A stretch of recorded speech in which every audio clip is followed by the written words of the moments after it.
어, 주님을 사모하셔서 오신 여러분 한 분 한 분 환영하고 축복합니다. 예, 주님의 은혜가 우리 삶 가운데 가득하게 임하기를 소망합니다. 하루를 행복하게 사는 비결이 있습니다. 혹시 아세요? 내 마음에 꼭 들도록 머리를 자르는 거예요. 그래서 가는 곳마다 그 머리 어디서 했어요? 너무 이뻐요. 거울을 내가 보니까 정말 내가 이쁜 것 같아. 머리가 너무 마음에 들게 자르는. 그래서 머리를 다른 사람이 보기에도 내가 보기에도 예쁘게 자르면 하루를 행복하게 살 수 있어요. 뭐 아닌 경우도 있어요. 네, 일주일을 행복하게 사는 비결을 아세요?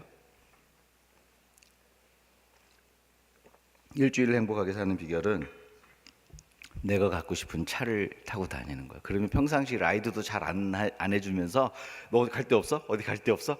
오늘 장 보러 가자. 그러면서 막 잘 해주지도 않은 라이드를 막 해줘요. 왜요? 운전하는 게 좋으니까. 한 달을 행복하게 사는 비결을 아십니까? 내가 그렇게 돈을 모으고 모아서 집을 산 거예요. 그거 소원하시는 분들도 집 사기를 축복합니다. 집을 사고요. 내가 원하는 학교를 들어가는 거예요. 그리고 내가 원하는 꿈을 이루는 거예요. 그러면 한 달 동안은 막 날아다니는 것 같아요. 기뻐요. 그래서 한 달 지나면 1년 지나면 비슷해져요. 그렇죠? 안 경험해 보셨나요? 1년을 기쁘게 사는 방법 아세요? 1년을? 네? 예. 내가 사랑하는 사람하고 결혼하는 거예요. 결혼하는. 이 웃음은 부정의 웃음이에요? 긍정의 웃음이에요? 그럼 1년 지난다면 어떻게 행복할까요? 1년 지났어요. 어려우시죠? 그 다음에 이렇게 있어요. 매일매일을 행복하게 살면서 영원을 행복하게 사는 방법이 있어요. 매일매일뿐만 아니라 영원을 기쁘고 행복하게 살 수 있는 방법이 있어요. 그게 뭔지 아세요? 하나님의 임재 안에 사는 거예요.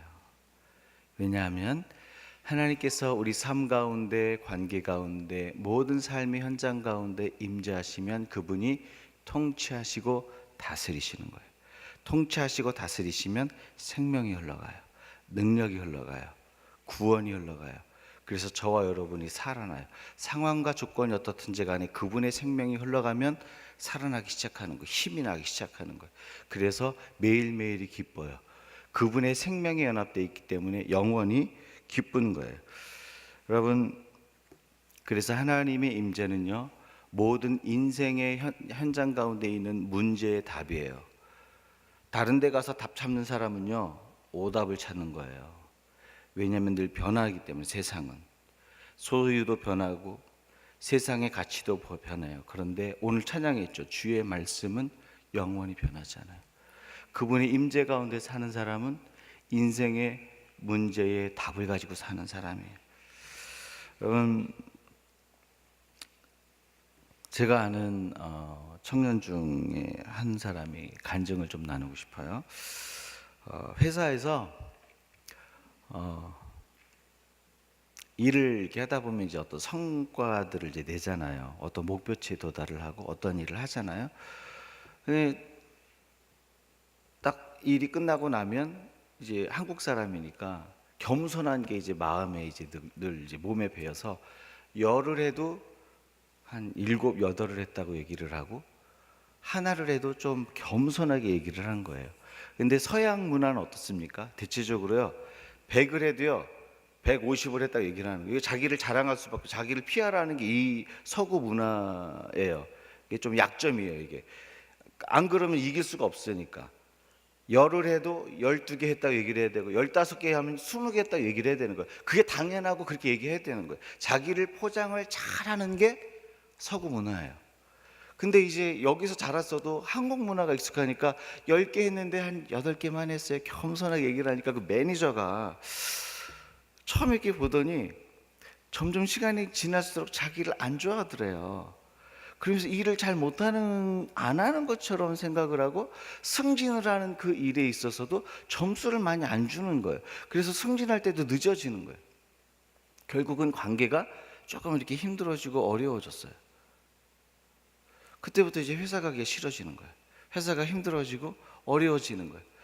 근데 그때 때마침 하나님이 이런 마음을 주시더래요. 매니저를 위해서 기도해봐라. 그래서 그때부터 매니저를 위해서 기도하기 시작한 거예요. 기도하고 싶은 마음이 생겼다는 건 뭐죠? 그 마음과 생각 가운데 하나님이 임재한 거예요. 그다음 매니저를 위해서 계속 기도하고 있는데 어느 날 매니저가 딱 오더니 이렇게 얘기하더라는 거예요. 너 요즘 정말 많이 변했어. 그러더래요. 정말 많이 달라졌어. 자기는 예전이나 지금이나 똑같이 열심히 일하고 있는데 본인만 그렇게 얘기하는 너 정말 많이 변했어. 그 성과도 정말 많이 내고 너 정말 일 잘하네. 그러면서 승진하는데 점수를 고가 점수를 많이 주더라는 거예요. 그 승진도 하게 된 거예요. 똑같이 열심히 일하는데 옛날에도 똑같이 열심히 했고 지금도 똑같이 열심히 일했는데 나는 안 변했는데 매니저가 바뀐 거. 어느 시점부터요? 기도했던 시점부터. 그 기도했던 시점은 뭐냐면 하나님의 임재가 내 마음과 생각 가운데 임했었던 때. 무엇을 얘기합니까? 하나님의 임재가 시작되면요 주님이 통치하기 시작해요. 하나님의 임재가 시작되면 주님이 그 문제를 핸들링하기 시작해요. 하나님의 임재가 시작되면요 그 문제에 답을 주세요. 왜요? 하나님이 우리 인생의 답이 되시기 때문에. 하나님의 임재 가운데 살고 계십니까? 하나님의 임재 가운데 살고 있지 않으면요 저와 여러분은 아무것도 아니에요. 저와 여러분은 아무것도 할 수가 없어요. 곧 쓰러지고 또 넘어지고 쓰러진 자리에서 또 쓰러지고 실수한 데서 또 쓰러져요. 여러분 다른 데서 찾아볼 필요 없어요. 내 마음속만 봐도 그래요. 하나님 저 이거 안 하고 싶어요. 그런데 어느덧 가보면 하고 있죠. 저만 이래요? 어느덧 하고 있단 말이에요. 쓰러진 데서 또 쓰러지. 그런데 하나님의 임재 가운데 살아가는 사람은요 늘 그 해답을 갖고 있어요. 그 능력을 갖고 살아가는 거예요. 오늘 말씀 24절 말씀을 보세요. 24절 말씀에 이렇게 돼 있어요. 한번 같이 한번 읽어볼까요? 내 이름을 기념하게 하는 모든 곳에서 내게 임하여 복을 주리라. 이렇게 말씀하고 계세요. 하나님이 임재하시는 곳에 임하는 모든 곳에서 하나님 무엇을 주신대요? 복을 주신대요. 하나님의 임재가 복이라는 말은요 하나님의 임재가 바로 인간의 행복의 시작이라는 거예요. 인간의 모든 문제의 해답이라는 거예요. 왜요? 하나님은요 오시면요 죄를 제거하시는 분이기 때문에 그래요. 하나님이 오시면 연약한 것을 강하게 만들기 때문에 그래요. 하나님이 오시면 평강을 주시기 때문에 그래요. 두려움을 몰아내고 기쁨을 주시기 때문에 그래요. 하나님이 오시면요 반드시 달라지게 돼 있어요. 여러분 좋아하는 사람이 방문을 열고 어떤 문을 열고 들어오기만 해도 빛이 나지 않습니까? 마음이 달라져요. 옛날 생각을 한번 해보세요. 좋아하는 사람이 문만 열고 들어와도요 마음이 달라지는 거예요. 사람이 들어와도 달라지는데 하나님이 임재하시면 어떻게 되시겠어요? 하나님이 임재하면요 우리 삶의 문제가 열리는 거예요. 그분이 그것을 핸들링하기 시작하세요. 주관하세요. 평강을 흘려보내세요. 능력을 흘려보내세요. 그렇다면 하나님의 임재가 우리 삶과 가정과 공동체 가운데 있기 위해서 하나님이 요청하시는 것은 무엇일까요? 하나님의 임재가 우리의 행복의 시작이라 그랬어요. 우리 삶의 문제의 해답이라 그랬어요. 그럼 어떻게 하면 하나님의 임재가 우리 삶 가운데 임하겠냐라는 거예요. 23절, 24절이에요. 같이 한번 읽어보실까요? 같이 읽습니다. 너희는 나를 비교서 은으로나 금으로나 너희를 위하여 신상을 만들지 말고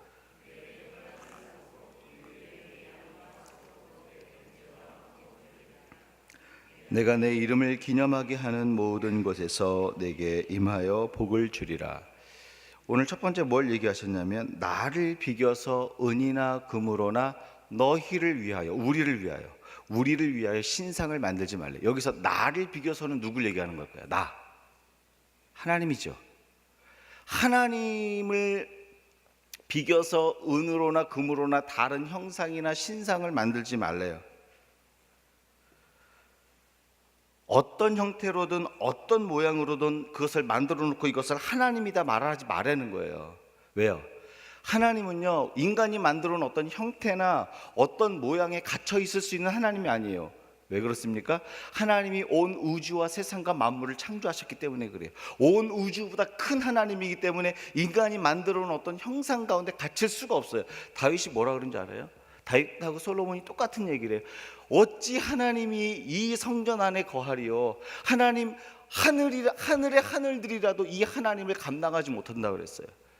온 우주로도 하나님을 채울 수가 없어요. 이게 뭐예요? 온 우주보다 크신 하나님이라는 거예요. 온 우주보다 크신 하나님이 눈에 보이지 않으니까 인간이 어떤 유혹에 사로잡히냐면 그 하나님 보고 싶은 거예요. 눈으로 볼 수 없는 하나님을 보고 봐야 믿겠는 거예요. 그러니까 신상으로 어떤 형태로 만들어내는 거예요. 이거 뭐예요? 믿음이 없는 거예요. 인간 편에서 시작된 인본주의적인 믿음이 하나님 받지 않는, 다른 편으로 얘기하면 뭔지 아세요? 우상이에요.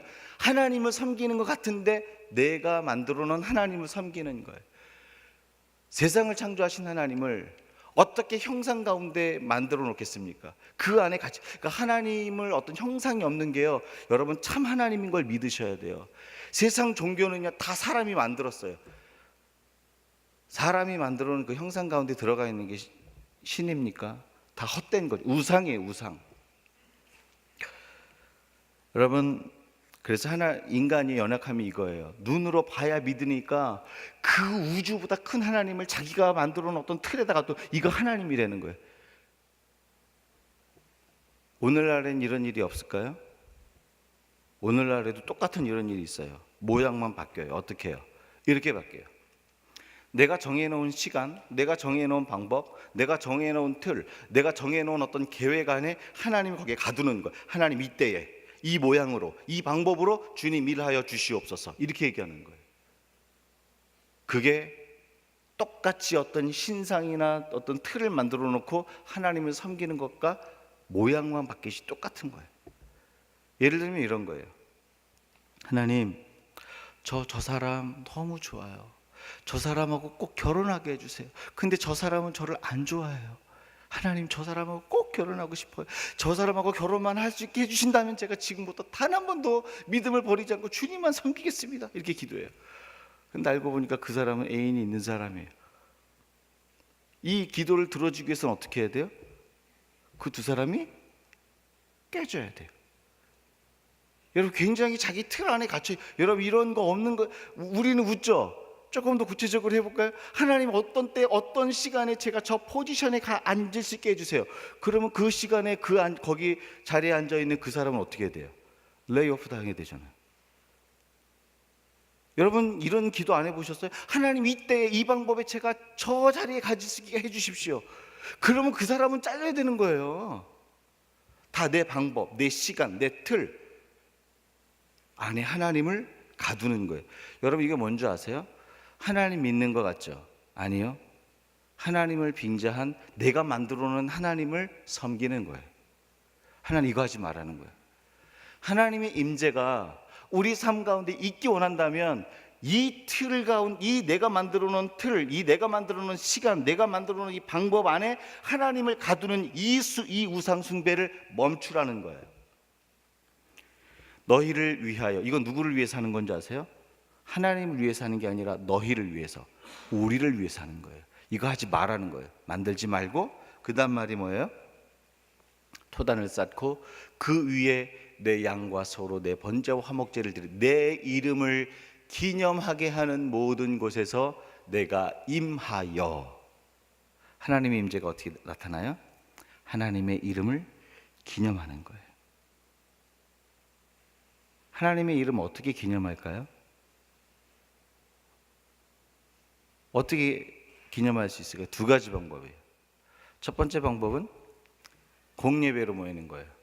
주일 예배로, 금요, 새벽, 목장 예배로. 그러면서 그 함께 모여서 우리를 구원해 주신 그 예수님의 이름을 찬양하는 거예요. 우리의 죄를 씻어주신 그분의 이름을 높여드리는 거예요. 우리를 서로 사랑하고 만나게 해주신 그 하나님의 인도하심을 높여드리는 거예요. 그게 공예배로 주님을 만나는 거예요. 두 번째는 삶의 예배예요. 삶의 예배는 뭔지 아세요? 내 삶의 선택과 결정으로, 내 삶의 내용으로 하나님의 살아계심을 보이는 거예요. 그래서 세상 사람들로 하여금 그 주님의 살아계심을 보게 하는 거예요. 그래서 그 주의 이름이 높아지게 하는 거예요. 그게 주의 이름을 기념하는 두 번째 방법이에요. 첫 번째 방법은 이렇게 예배 드리는 거예요. 가정 예배도 마찬가지예요. 소그룹 예배도 마찬가지예요. 이 공예배로 마찬가지예요. 이게 첫 번째 방법. 두 번째 방법은 삶의 예배로 주의 이름을 높여드리는 거예요. 그게 주의 이름을 기념하는 거예요. 그곳에 하나님이 임재하시겠대요. 따라서 하나님의 임재가 있는 삶이 되기 위해서 하나님이 요청하시는 것은 하나님을 자신의 생각과 방법과 계획에 가두지 말라는 거예요. 그분의 이름을 기념하고 예배하라는 거예요. 그때 하나님께서 우리 가운데 임재하십니다. 그리고 복을 주십니다. 여러분 믿으세요? 이게 저와 여러분이 살 길이에요. 주님을 임재하면요, 주님의 임재를 경험하면요, 저와 여러분의 생각이 달라져요. 마음이 달라져요. 뜻이 달라져요.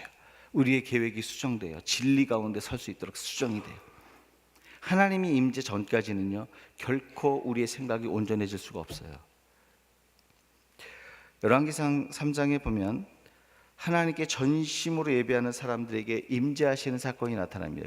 그 열왕기상 3장에는 누구 이야기가 나타나냐면 솔로몬의 이야기가 나타나요. 솔로몬이 몇 번 예배를 드렸습니까?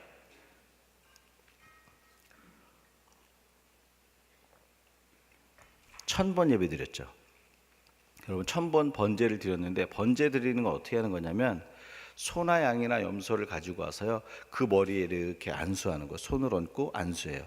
그래서 내 죄를 그 제물에 전가시키고 그 제물을 잡아요. 그러면 내가 죽어야 되는데 대신 이 제물이 죽습니다, 내 죄 때문에 죽습니다 하고 제물을 바치면서 죄의 사함을 받고 주님께 가까이 가는 거예요. 그런데 이 제물에 안수하는 사람은요, 또 해야 될 게 있어요. 뭐냐면 가죽을 벗겨야 돼요. 제물도 죽여야 되고 가죽을 벗겨야 돼요. 여러분, 가죽 벗기는 게 쉽습니까, 어렵습니까? 제가 염소 가죽 벗겨봤거든요. 가나 가서. 쉽지 않아요.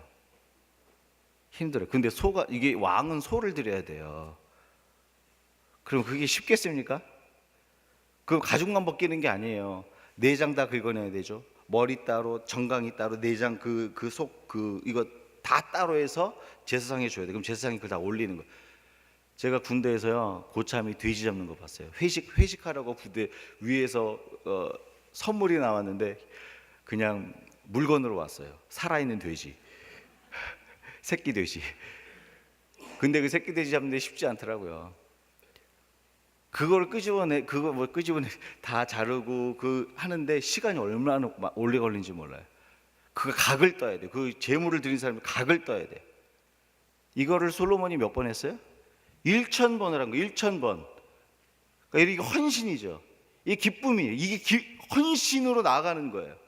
헌신으로 나갔더니 그 주님의 이름을 기념하며 나갔더니 어떤 일이 벌어집니까? 1000번제가 끝났을 때 하나님이 나타나셨어요. 꿈에. 뭐라고 나타나셨어요? 솔로몬아, 내가 너에게 무엇을 줄까? 하나님이 꿈에 나타났다는 건 뭐죠? 그분이 임재해요. 주님을 기념하는 곳에는요, 하나님의 임재가 반드시 있습니다. 이거 약속이에요. 변하지 않는 약속이에요. 이 약속 믿는 자, 믿고 그거 순종하는 사람 주님 만날 수 있어요. 하나님 기념하는 사람 만날 수 있어요. 제가 여기서 얘기하지 않았겠지만 여러분, 우리 청년들 가운데요, 자기가 개인적으로 매일 집에 가서 예배드리는 청년도 있어요. 주의 이름을 기념하는 자들이 있어요. 바쁜 청년들도 그렇게 해요. 회사 다니면서 공부하면서. 솔로몬에게 하나님이 임재하셨어요. 그리고 무슨 얘기를 하냐면 너 뭐 줄까? 그랬는데 제가 솔로몬이라면 이렇게 얘기했어요. 하나님, 저에게 원수가 있습니다. 정치적 원수가 있습니다. 제거해 주십시오. 이런 얘기할 거 아니겠습니까? 정치인이니까. 하나님, 지금 이 나라에 이런 문제가 있는데 저것들 싹 쓸어가지고 바다에 그냥 다 빠뜨려 주세요. 뭐 이런 기도하지 않겠어요? 원수를 갚아달라는 거. 그런데 솔로몬이 뭐라고 기도한 줄 아세요? 하나님, 내게 지혜를 주사. 다른 표현으로 오늘날 성경으로는 듣는 마음을 주사 선악을 분별하게 해달래요. 백성들을 재판할 때 선악을 분별하게 해달래요. 여러분 이런 퀘스천을 한번 해봐야 돼요. 솔로몬은 어떻게 하나님이 묻자마자 이렇게 대답했을까? 다른 기도 안 하고 선악을 분별할 수 있는 지혜를 달라고 이렇게 하나님 앞에 요청했을까? 여러분 혹시 질문 한번 해본 적 있으세요? 제가 한번 궁금해서 묵상해봤어요. 그랬더니 하나님이 이런 마음을 주시더라고요. 처음부터 솔로몬도 그런 기도를 했었던 게 아니에요. 처음에 솔로몬도 첫 번째 번제, 10번째 번제, 50번째 번제를 드릴 때는요, 하나님 능력을 주십시오. 이 백성들을 잘 다스릴 수 있게 해주시고 이렇게 해주시고, 처음에 그런 기도했었을 것 같아요. 그런데 100번 번제를 드리고 200번제를 드리고 500번 번제를 드리면서 마음이 바뀌는 거예요. 어떻게 해요? 주님이 원하시는 마음으로. 1000번 번제를 드리면서 하나님이 원하시는 그 마음이 마음 가운데 자리 잡은 거예요. 이거 뭐죠? 임재예요. 하나님의 임재를 통해서만 경험할 수 있는 우리 뜻의 변화예요. 여러분 지금 무엇을 얘기하고 있습니까? 하나님의 이름을 기념하는 곳에는 반드시 하나님이 임재하세요. 여러분 그게 개인 예배가 됐던, 가정 예배가 됐던, 새벽 예배가 됐던, 금요 예배가 됐던, 목장 예배가 됐던, 아니면 삶의 현장에서 주님을 나타내기 위해서 그 주의 이름을 높여드리기 위해서 내가 무엇인가를 손해보고 손해보고 늦어지는 것을 결정을 했던 그 삶의 예배가 됐던, 주님의 이름을 기념하는 그곳에는 하나님이 반드시 임재하세요. 여러분 저와 여러분의 싸움이 이거예요. 하나님의 이름을 기념하면서 주의 임재를 경험하기 위한 삶이 저와 여러분의 투쟁이어야 되는 거예요. 돈 벌기 위해서 보낸 게 하나님 이 땅 가운데 보내지 않으셨어요. 돈 벌지 말라는 거 아니에요?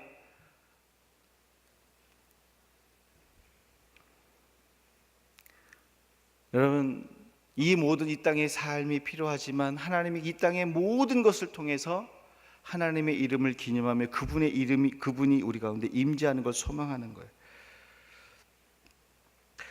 여러분 제가 지난주에 우리 미국 목사님으로 이제 한국에서 예수전도단 사역을 오래 하셨던 그 로스 목사님 설교를 들을 기회가 있었어요. 오대원 목사님이잖아요. 한국 이름으로. 그분이 나이가 한 82세 됐던 것 같아요. 근데 이분이 말씀을 전하면서 간증을 하시더라고요. 무슨 간증이었냐면 자기가 한 5년 전인가 암이 걸렸대요. 암이 걸려서 진단을 딱 받고 나니까 이렇게 기도했대요. 하나님, 제가 어떻게 하면 되겠습니까? 이게 기도를 시작했어요. 하나님, 제가 암이네요. 암이네요. 그리고 이렇게 기도하는 시간을 지내면서 방사선 치료를 이제 받게 됐대요. 방사선 치료를 받기 전에 이제 기도하는데 이렇게 또 같이 기도했대요. 하나님, 감사합니다. 이 시간과 상황을 주신 하나님, 감사합니다. 이 모든 것을 주님께 맡깁니다. 하나님, 저는 부족함이 없습니다. 저를 불러가셔도 행복합니다.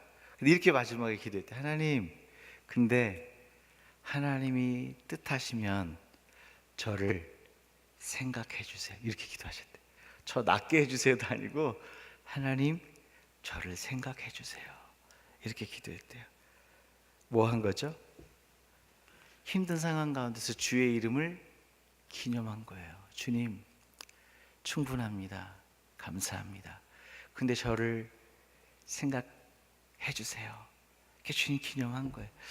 그리고서 이제 방사선 치료를 받는 기계 안으로 쑥 들어갔어요. 이분이 그 다음에 간증이 뭔지 아세요? 기계 안에 들어갔는데 자기 귀 속에서부터 찬송 소리가 들리더라는 거예요. 근데 그 찬송 소리가 하늘의 천사와 성도들이 부르는 찬송인데 사람으로서는 낼 수 없는 그 소리가 귀 속에서 들리는 거예요. 웅장하게. 근데 그 찬송의 소리가 뭐였냐면 어린 양 예수의 보혈로 씻음을 받으라는 찬송 소리가 귀에서 확 들리는 거예요. 그리고 그곳에서 나왔어요. 어떤 일이 벌어진 줄 아세요? 그냥 말끔하게 나섰어요. 어린 양의 보혈로 씻음을 받으라. 여러분 지금 무슨 얘기를 하고 있습니까? 하나님의 이름을 기념하는 곳에 하나님이 임재하셔서 복을 주신다는 거예요. 여러분 하나님 살아계세요. 그 하나님의 임재 없이 우리 살 수가 없습니다. 오늘 하나님이 저와 여러분 가운데 말씀하는 게 무엇입니까? 하나님의 이름을 기념하는 곳에 하나님 임재하셔서 구원의 문을 여시고 삶을 위로하시고 치유하시고 회복시키신다는 거예요. 우리 하나님과 같은 구원자가 어디 있습니까? 우리 하나님과 같은 치유자가 어디 있습니까? 우리 하나님 같은 위로자가 어디 있습니까? 여러분 저도 제 삶이 무너졌을 때 하나님이 제가 3번 망했다라는 거 얘기했죠. 그때 하나님이 찾아오시는데요. 하나님이 찾아오시니까 3번 망했는데 3번 망한 게 다 잊어지더라고요. 3번 망해서 앞으로 어떻게 걸어가야 될지 암담했는데 하나님이 오시니까 그 암담함이 다 사라지더라고요. 사랑하는 하나님께서 무엇을 얘기하시냐면 하나님은 우리 인생의 행복의 출발점이라는 거예요. 그것이 하나님의 임재로부터 시작된다는 거예요. 우리 인생의 문제의 모든 해답이라는 거예요. 그게 하나님의 임재로부터 시작된다는 거예요. 예수 나의 좋은 치료자, 예수 나의 좋은 구원자, 예수 나의 좋은 위로자. 세상 친구는 다 나를 버려도 예수는 결코 나를 버리지 않습니다. 세상 사람들은 다 나를 외면해도 하나님은 결코 저와 여러분을 외면하지 않습니다. 여러분 믿으세요? 이것을 위해서 하나님이 무엇을 얘기하냐면 하나님의 이름을 기념하라는 거예요. 여러분 하나님의 이름 기념하면 하나님 임재하세요. 네, 결단을 하셔야 돼요. 여러분 집에서 일주일에 한 번씩만 이라도 주님 앞에 예배하세요. 어렵잖아요. 기도하고 찬송하고 성경 한 장 읽고 같이 자녀들을 축복하며 기도하는 거, 배우자를 축복하며 하나님 그곳에 임재하세요. 여러분 하나님 임재하시면 그것으로 충분합니다. 여러분 하나님 임재 없이 내 힘으로 살아가는 사람 내 인생을 내가 책임져야 돼요.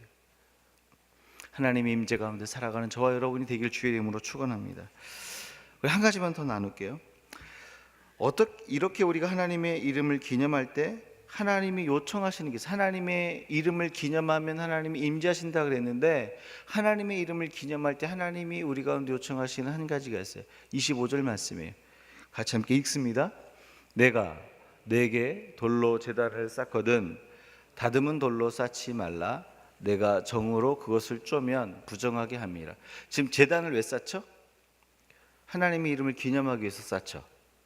예배하기 위해서 쌓는단 말이에요. 근데 하나님의 이름을 기념하기 위해서 그 제단을 쌓을 때 돌을 사용해서 제단을 쌓는데 그 돌을 쌓을 때 그 돌들이 뾰족뾰족하단 말이에요. 고르지 않단 말이에요. 그래서 우리는 생각하기에 이것을 다듬어야지 하고서 다듬어서 올리면 부정하게 된다는 거. 저기 보세요. 제단을 쌓거든 다듬은 돌로 쌓지 말아요. 그것을 다듬기 위해서 그 돌에 정을 대는 순간, 쪼개는 순간 부정하게 된다는 거. 무슨 말입니까? 그 돌 생긴 모습 그대로 올리라는 거예요. 그 모습 그대로 올리라는 거예요. 이거 무슨 말이에요? 저와 여러분이 죄에 반응하는 그 모습 그대로 가지고 오라는 거예요. 아닌 척, 안 힘든 척, 괜찮은 척 하지 말라는 거예요. 하나님 중심 보시잖아요. 다 아시잖아요. 그렇죠? 그렇게 우리가 그렇게 감춰도 하나님 다 알고 계세요. 그냥 있는 모습 그대로, 힘들면 힘든 대로, 아프면 아픈 대로, 죄를 이길 수 없으면 죄를 이길 수 없는 그 모습대로, 분노를 이길 수 없으면 그 분노를 이길 수 없는 그 모습 그대로 주님 앞에 오라는 거예요. 그리고 인정하고 고백하라는 거예요. 따라서 하나님의 이름을 기념하는 곳에 올 때 하나님이 요청하시는 것은 자신이 있는 모습 그대로를 인정하고 고백하고 오라는 거예요. 꾸미거나 숨기거나 가꾸지 말라는 거예요. 왜냐하면 하나님이 중심을 보시기 때문에 그래요. 여러분 기억하셔야 돼요. 사람 눈에 보기에 의로운데 하나님 눈에 보기에 의롭지 않은 사람이 있어요. 사람 눈에 보기에 별거 아닌 사람 같은데 하나님 눈에 보기에 의로운 사람이 있어요. 물론 사람의 눈에도 하나님의 눈에도 아름답게 보이는 것을 소망하며 나가야 돼요. 그러니까 저와 여러분의 모습을 갖고 스스로 판단하지 말라는 거예요. 있는 모습 그대로를 가지고 가세요. 여러분, 사울이 아말렉과 전투에서 좋은 거 가지고 왔을 때 백성들의 여론에 응답했어요.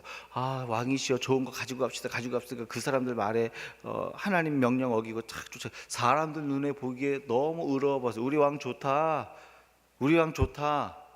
하나님 눈에 어땠어요? 책망하시잖아요.